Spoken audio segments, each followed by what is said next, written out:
The ministry of Jesus Christ is a type of the last days church. There is no better type of the last days church than our Lord Jesus Christ himself. He, like King David, spends 3.5 years of ministry, mainly in the wilderness, that has some strong parallels to the last days. There is that 3.5 years again. We know very little about the early life of Jesus, other than the fact that King Herod tries to kill him soon after he is born. Killing babies appears to be one of Satan's primary weapons against God's plan for mankind. Throughout the entire Bible are stories of people killing babies and God's judgment for what God calls an abomination.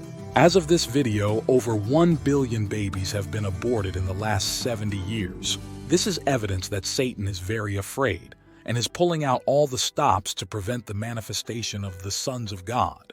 We know from historical sources that Herod the Great died in 4 BC. We also know from the Bible that Jesus was born before Herod died. Most Bible scholars agree that Jesus probably began his ministry in late AD 26, probably during the Feast of Tabernacles, and was crucified 3.5 years later on the Feast of Passover in 30 AD. The Gospel of Luke also mentions that Jesus was about 30 years old when he was baptized by John the Baptist. Luke 3:22. And the Holy Ghost descended in a bodily shape like a dove upon him, and a voice came from heaven which said, "Thou art my beloved Son, in thee I am well pleased." Luke 3:23. And Jesus himself began to be about 30 years of age, being, as was supposed, the son of Joseph, which was the son of Heli. Most Bible scholars agree with a 3.5 year ministry of Jesus because the Gospel of John mentions 3 Passovers. John 2:13, John 6:4, and John 11:55. John also mentions a feast in John 5:1, which is almost certainly a Passover since many ancient manuscripts call it the Feast of the Jews. Jesus started his ministry on the Feast of Tabernacles in 26 AD. 6 months later, John 2:13 mentions that he celebrated Passover in 27 AD. 1 year later, John 5:1 mentions that Jesus celebrated another Passover in 28 AD. Then the third Passover is mentioned by John 6:4 in 29 AD. And then John 11:55 tells us about the fourth Passover and the crucifixion of Jesus, which adds up to 3.5 years. We can make an estimate of when Jesus was born by the information in the Gospel of Luke. Zacharias of the course of Abia was the father of John the Baptist and was offering incense when the angel of the Lord appeared to him and told him that Elizabeth, his wife, was going to give birth to John the Baptist. Then 6 months later, the angel Gabriel visited Mary and told her she was going to give birth to the Messiah.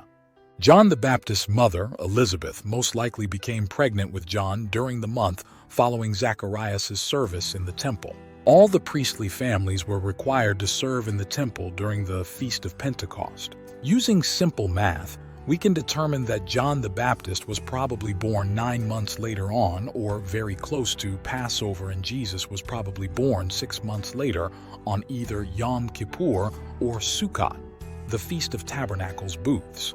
I lean towards Jesus being born on the Feast of Tabernacles, Sukkot, because it is one of the 3 Hebrew high holy days, when all the males of Israel were to gather at Jerusalem, and it is the only high holy day that the church does not celebrate, and all of the Jewish high holidays point directly to Jesus Christ. Let's look at the major Jewish holidays and how they compare to Christian holidays. Jesus was probably born on the first day of Tabernacles, and he was circumcised on the 8th day, or the last day of Tabernacles. The Feast of Tabernacles represents God dwelling with men.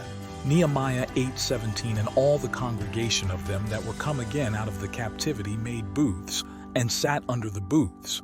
For since the days of Jeshua the son of Nun unto that day had not the children of Israel done so. And there was very great gladness. Nehemiah 8:18 also day by day from the first day unto the last day he read in the book of the law of God. And they kept the feast 7 days. And on the 8th day was a solemn assembly, according unto the manner. Jesus, our King and High Priest, also began his ministry on his 30th birthday, the first day of Tabernacles. I believe this first year, beginning with John the Baptist, tells us a lot about the beginning of the Great Tribulation. Moses ascended Mount Sinai the second time on the 1st of Elul and met with Jehovah for 40 days, and when he came down from Mount Sinai on Tishri 10, the Day of Atonement or Yom Kippur, his face was glowing with the glory of God. I believe Jesus fasted in the wilderness and communed with his Father during this same period of time. I suspect Jesus traveled to Mount Sinai during his sojourn in the wilderness. Yom Kippur was the only day of the year that the high priest was allowed to enter into the Holy of Holies to offer blood sacrifice for the nation of Israel. I believe it is significant because Moses met with God on this date, but Yom Kippur does not compare in significance to the Feast of Tabernacles, which I will explain later. There appears to be a lot of controversy among different Bible scholars concerning the date of Jesus' ministry, but the Gospel of Luke gives a hard date to begin John the Baptist's ministry. Luke 3:1. Now in the 15th year of the reign of Tiberius Caesar, Pontius Pilate being governor of Judea, and Herod being tetrarch of Galilee, and his brother Philip tetrarch of Iturea and of the region of Trachonitis, and Lysanias the tetrarch of Abilene. Caesar Augustus died in August of 14th AD. However, Augustus became seriously ill in 12 AD, and he named Tiberius as his successor and his co-regent the same year. Tiberius was the sole emperor in everything but name only. It makes sense that Luke would begin his date from 12 AD because he actually lived under the reign of Tiberius. It would also align with the secular date of Herod the Great's death in the spring of 4 BC. Jesus would have been born in the fall of 5 BC and would have been 30 years old in the fall of 26 AD. John the Baptist would have been killed the year before in the spring of 29th AD, and Jesus would have been crucified in the spring of 30 AD. This tells us something extremely important about 30 AD. It was a Jubilee year. This was the year Jesus died for us, and all our sin debt was forgiven us by God. Leviticus 25:10. And ye shall hallow the 50th year, and proclaim liberty throughout all the land unto all the inhabitants thereof. It shall be a jubilee unto you, and ye shall return every man unto his possession, and ye shall return every man unto his family. Leviticus 25:11. A jubilee shall that 50th year be unto you. Ye shall not sow, neither reap that which grows of itself in it, nor gather the grapes in it of thy vine undressed. Leviticus 25:12. For it is the Jubilee, it shall be holy unto you.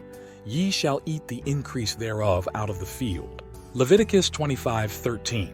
In the year of this Jubilee ye shall return every man unto his possession.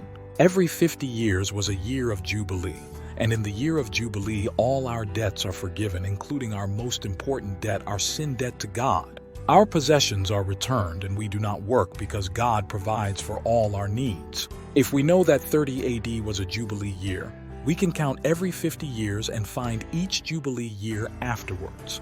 AD, 80 AD, 130 AD, 180 AD, 230 AD, 280 AD, etc. Do you see a pattern here?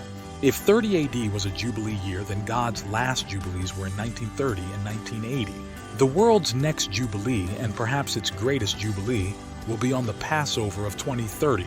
It will also be exactly 2,000 years, and the 40th Jubilee from the crucifixion and resurrection of Jesus Christ. John the Baptist probably begins his ministry on or close to the Feast of Passover, 26 AD, 6 months before Jesus begins his ministry on the Feast of Tabernacles, 26 AD.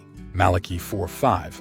Behold, I will send you Elijah the prophet before the coming of the great and dreadful day of the Lord. John the Baptist probably would have started his ministry shortly after he turned 30 years old. He was from a priestly family, and the priest began ministry at the age of 30. Numbers 4:3. From 30 years old and upward, even until 50 years old, all that enter into the host to do the work in the tabernacle of the congregation. I believe Elijah, or someone in the spirit of Elijah, is actually one of the two witnesses mentioned in the book of Revelation. Revelation 11:3. And I will give power unto my two witnesses, and they shall prophesy 1,203 score days, clothed in sackcloth. Revelation 11:4. These are the two olive trees, and the two candlesticks standing before the God of the earth. I believe the two witnesses will be revealed on or near the Feast of Passover, approximately 6 months before the Antichrist is revealed. I also believe the false prophet mentioned in the book of Revelation will also reveal himself near Passover because he will probably claim to be the prophet Elijah. The Jews have an interesting tradition. They set a seat for Elijah on Passover and pour him a cup of wine. The appearance of the two witnesses and the false prophet will be open and notorious, and the whole world will see and hear about them. If you are wise, if you have not fled into the wilderness by then, you should immediately flee into the wilderness when the two witnesses appear. Matthew 24:15. When ye therefore shall see the abomination of desolation, spoken of by Daniel the prophet, stand in the holy place. Whoso readeth, let him understand. Matthew 24:16. Then let them which be in Judea flee into the mountains. Matthew 24:17. Let him which is on the housetop not come down to take anything out of his house. Matthew 24:18. Neither let him which is in the field return back to take his clothes. Matthew 24:19. And woe unto them that are with child, and to them that give suck in those days. Jesus specifically mentions Judea because it will be where the Antichrist will have his seat of authority. The Antichrist, possessed by Satan, will live and rule from Jerusalem, thereby fulfilling the prophecy in Isaiah. Isaiah 14:12. How art thou fallen from heaven, O Lucifer, son of the morning? How art thou cut down to the ground, which didst weaken the nations? Isaiah 14:13. For thou hast said in thine heart, I will ascend into heaven. I will exalt my throne above the stars of God. I will sit also upon the mount of the congregation in the sides of the north. Isaiah 14:14. I will ascend above the heights of the clouds. I will be like the Most High. Satan greatly desires to rule and reign on Mount Zion in Jerusalem because it is prophesied in the books of the Old Testament that God's Messiah will rule the whole world from Mount Zion in Jerusalem. We are rushing headlong into the summation of all Bible prophecy, the Great Tribulation and the Second Coming of Jesus Christ. Are you ready? If you find these videos interesting, please like and subscribe. Have a great week. Thanks.